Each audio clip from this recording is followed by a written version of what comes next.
In a televised address following the initial vote in parliament, Netanyahu pledged to continue pursuing coalition talks and said a new vote would be unnecessary and costly. "A lot can be done in 48 hours, he said. The voters' wishes can be respected, a strong right-wing government can be formed." In power for the past decade and facing potential corruption indictments, Netanyahu has struggled to seal an agreement with a clutch of right-wing, far-right and ultra-Orthodox Jewish parties that would ensure him a fifth term. Netanyahu has denied any wrongdoing and is due to argue against the Attorney General's intention to indict him on fraud and bribery charges at a pretrial hearing in October. U.S. President Donald Trump weighed in on Netanyahu's political woes in the face of political brinkmanship by the Israeli leader's erstwhile ally, former Defense Minister Avigdor Lieberman. "Hoping things will work out with Israel's coalition formation and Bibi and I can continue to make the alliance between America and Israel stronger than ever," Trump tweeted, using Netanyahu's nickname.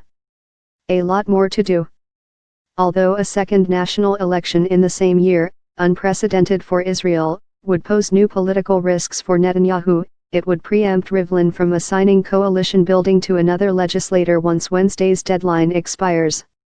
Conscription stalemate divisions between Lieberman's ultra-nationalist Yisrael Beitenu party and United Torah Judaism over a military conscription bill governing exemptions for ultra-Orthodox Jewish seminary students have plunged the coalition talks into stalemate.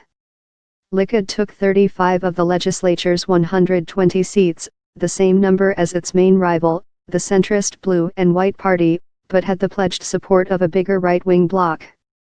In a standoff with United Torah Judaism, Lieberman has demanded ultra-Orthodox must share other Israeli Jews' burden of mandatory service. Ultra-Orthodox parties say seminary students should be largely exempt from conscription as they have been since Israel was founded in 1948. But some commentators and members of Likud have suggested Lieberman's real motive is to ultimately succeed Netanyahu and lead Israel's right wing, using the conscription bill and coalition stalemate to weaken him politically.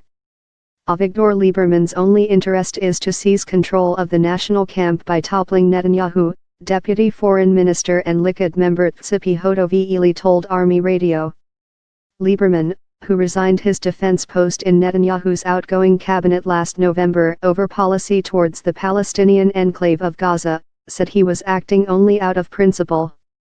In his speech, Netanyahu welcomed the supportive remarks of Trump, with whom he has been in lockstep over policies towards the Palestinians and Israel's Iranian foe. He, Trump, is right, he said.